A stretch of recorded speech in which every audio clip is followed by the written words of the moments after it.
Right, ladies and gentlemen, MrSotko here. Welcome back to the channel. Got a whole bunch of good news stuff for you today, as usual, and we're just gonna jump on into it like that. Bitcoin shorts reach an all-time high as more money than ever is betting that we are going down. Now, this isn't particularly surprising, but at the same time, it just kind of goes to show that we aren't at the bottom just yet. The amount of open short trades has just reached an all-time high for Bitcoin, while hitting a new yearly low at $3,280, which it's a little bit more than that, I believe, right now, but at the time. And this milestone occurred, oh my god, talking, after the short positions crossed 41,000 Bitcoin, indicating bad news for the bulls. So shorts being at an all-time high doesn't necessarily mean that we are going up. It means what it means, more money than ever is betting that we are going down. So Bitcoin dropping to yet another yearly low may mark this period in the market as a time for capitulation or mass surrender from the average retail investor selling at a low or at a loss to massive mining companies like a Gigawatt filing for bankruptcy, and massive surrender is increasing day by day with new yearly lows. So this is kind of the MO for today for the news, and then I want to show you guys a video at the end of this, and I'm going to link it in the description below.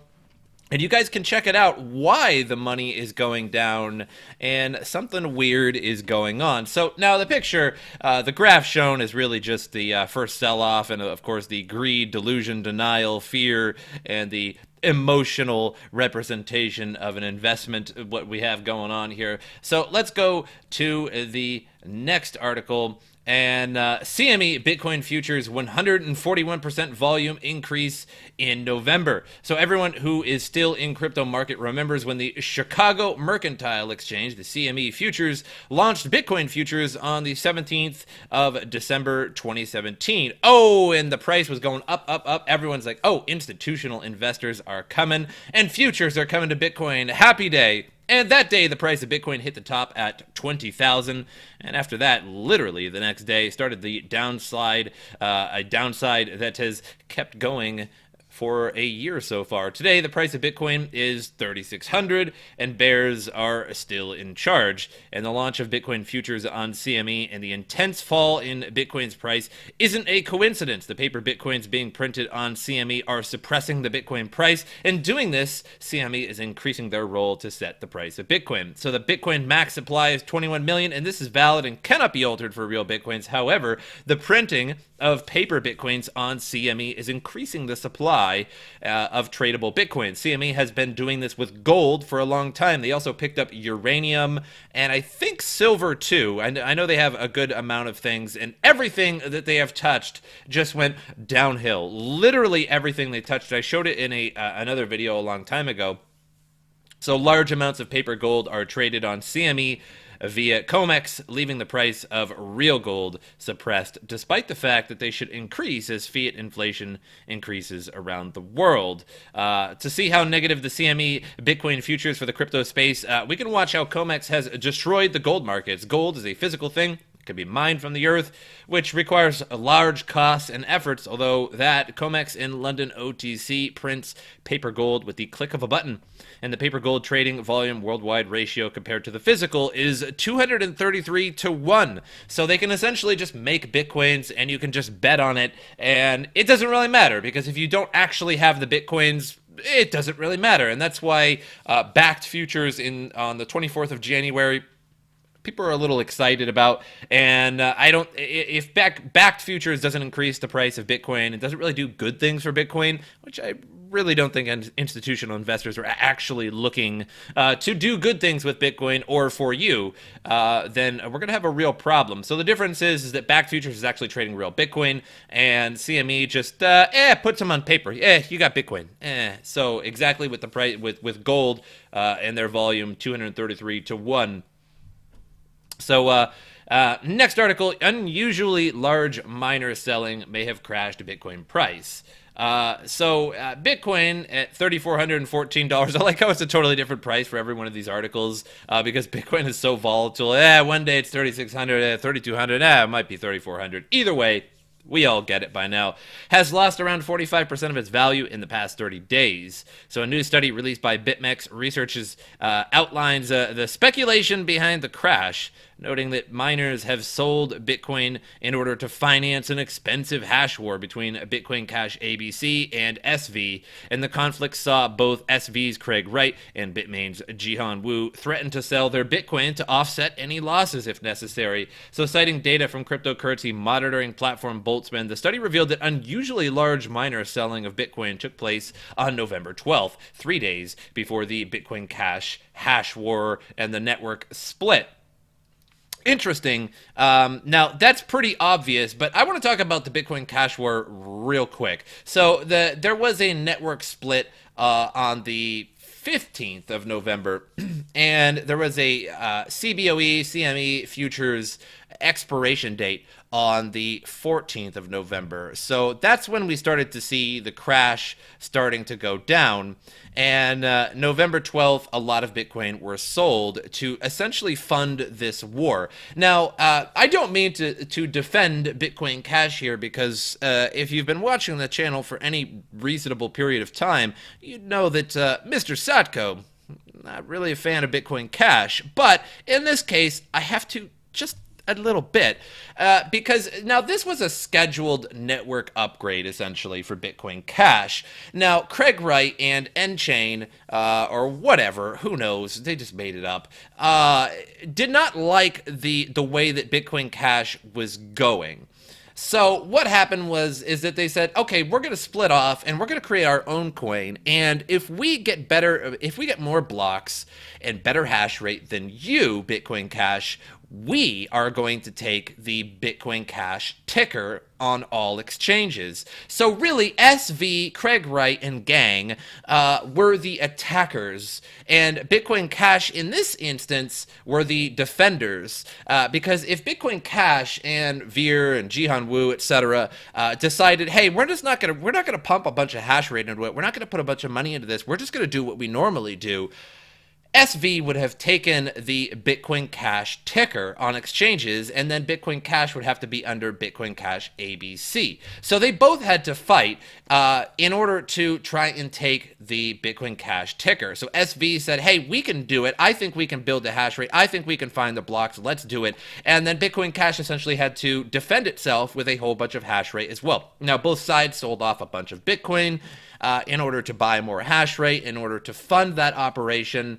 And it turned out that now, if you look at CoinMarketCap, we now have SV and Bitcoin Cash. ABC won that race and kept the Bitcoin Cash ticker, and is now just BCH, like it always was.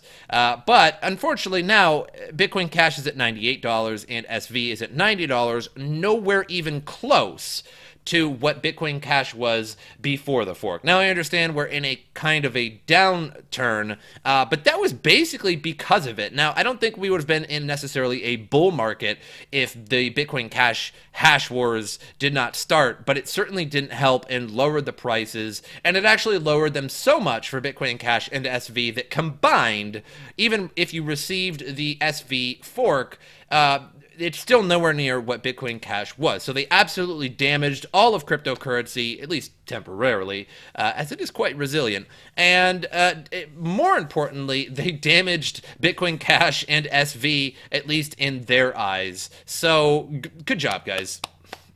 I guess, I don't know. Why? So there you go. Now, moving on. So just two ASICs. Bitcoin mining rigs remain profitable in the current market. So amid the cryptocurrency market crash, even the newest crypto mining machines are struggling to seal profits for their operators, according to real-time data. So AMV is a site that calculates a real-time profitability for ASIC miners that use ASIC chips. That seemed worded very weird. Tailored to efficiently mine cryptocurrency based on a specific hashing algorithm. So it's updated every minute. The site calculates profit yields for specific miners based on current power cost, network difficulty, block rewards, and cryptocurrency prices. So the only two right now that are actually profitable is the E-Bang EBIT E11. I think I really like that name. The E-Bang EBIT. What are we going to name our ASIC, guys? What are we going to name the ASIC? E-Bang EBIT? That's great. No, who cares, right? Just screw it. And that's at 44 hash rate at 1980 watts at a astonishing 75 decibels. That's like a vacuum cleaner at all times. Pretty much all of the ASICs, the S9, etc. In case you guys have never seen one in real life or watched a video, go ahead and watch a video of one. It's literally like a vacuum cleaner running the whole time. Make sure you have a nice special room for those. You don't want those in your living room. And that's at a whole whopping 43 cents a day. So now that's a 44 terahash miner. Now, we used to think, hey, the S9, wow, 14 and a half terahash, 14 terahash, incredible. But so even 44 terahash still only gets you 53 cents a Bitcoin a day. Now, of course, if Bitcoin goes up in price, that's going to be more, and it may all be worth it one day. Who knows? But right now, 53 whopping cents for running a machine of 1980 watts, which essentially just take your computer and triple it, maybe quadruple it, depending on what you run in it and how many graphics cards. If you just have a regular computer, even if it has like a 500 watt power supply, you're not using 500 watts. It's probably using a couple hundred tops if it's just idle or just cruising the internet or what have you. So 1980 watts. I think my AC unit that powers my house uses like 3,000 or something like that. So pretty incredible, 53 cents a day. Now, the second one is the ASIC 8 Nano 44 terahash. So again, 44 terahash, but this one is at 2,100 watts and only 47 decibels. So, wow, not that bad. Only like somebody yelling in your face all the time. It's not quite a vacuum cleaner. It's a little less. Who knows? Maybe just like bashing on your table a whole bunch. I don't know. Do I know decibels that well? I don't think I do. Anyway, so 2,100 watts, slightly less efficient at 15 cents a day. And then 43 terahash, not so good. We got the Bitmain Antminer S3 at a whopping 478 gigahash. That's a negative $1.07 a day. We have the 25 terahash turbo at 2,050 watts. That's minus $1.10 a day. So none of these are profitable. Now you might say the ASIC Miner 8 Nano Pro, that's 76 terahash. So that just is the absolute king right now. But it takes 4,000 watts. That is more expensive than running running an AC, like an air conditioner. And we're not even talking just an air conditioner in your window. We're talking about the central air conditioning, way more than something like that. Maybe even upwards of two of them at the same time, and that's a whole 90 cents a day. So even at 7,600 terahash, you have to take into consideration the wattage of them as well. So just nothing is profitable right now. The S9 isn't even on here. They didn't even calculate. They didn't even bother. The S15 at 28 terahash, still just minus 6 cents a day. So with these prices, just imagine having a gigantic mining farm filled with S9 miners. Now, I use the term S9 miner because, or at least as an example, because it's probably, I would assume, this is absolutely unfactual basis, mind you, probably the most produced ASIC miner in the world. I would like to go out there and say that it probably is, as it was made for many years, and even during the hash wars, Bitmain was sending out 90,000 of them to Chinese farmers all over China just to fund that hash rate. So if they have 90,000 that they can just give out and loan out to people, imagine how many they have running, imagine how many they have sold if they can just go, I think we could spare 90,000 of them. 90,000 of them to just distribute through China, right? So imagine how many have been produced. I would say at least 1 million of them.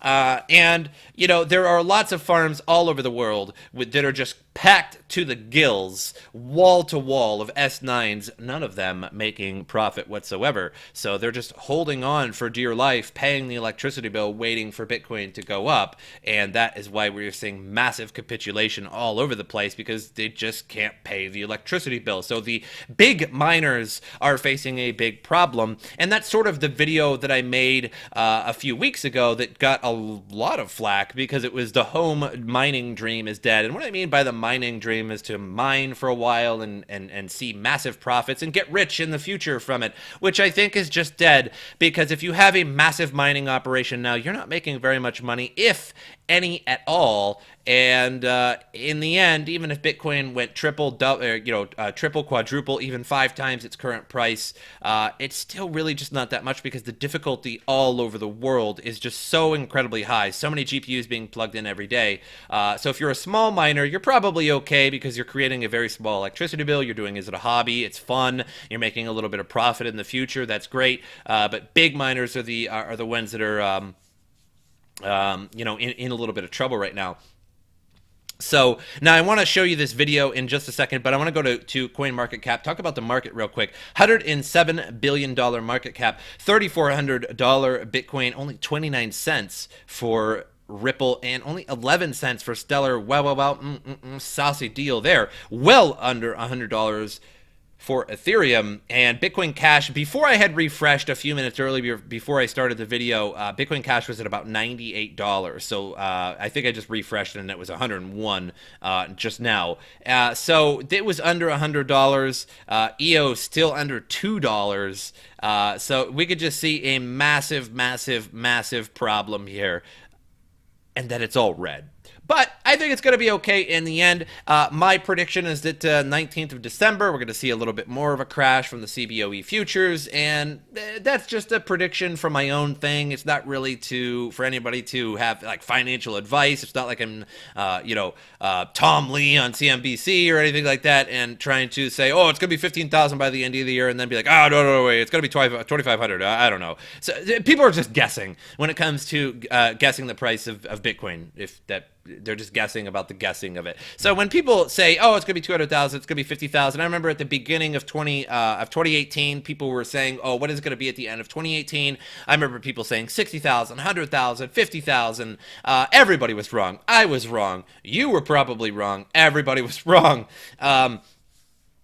And I think that, when January 24th comes around, I think a few days before that, maybe a week, there's going to be a rise in price. And it might not be significant, but there'll be a rise in price for the hype of backed futures. And if backed futures does not continue that rise in price, then we're going to see, I think, an all-time, or at least for the year of 2019, I think we're going to see that low in February, as there's not much going on in February. After backed futures, there's really nothing scheduled. There's nothing really interesting. There's nothing hypey.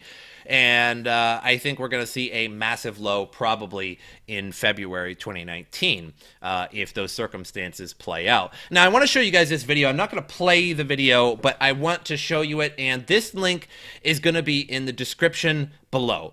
And I want you guys to watch this. If you guys haven't watched this yet, it is quite interesting. Now, I wouldn't take this to heart. I wouldn't take this as absolute, utter fact. But it is a quite interesting clip of a video for sure. It is 17 minutes long, and I think it is definitely worthwhile, all of you, to watch this video if you haven't yet.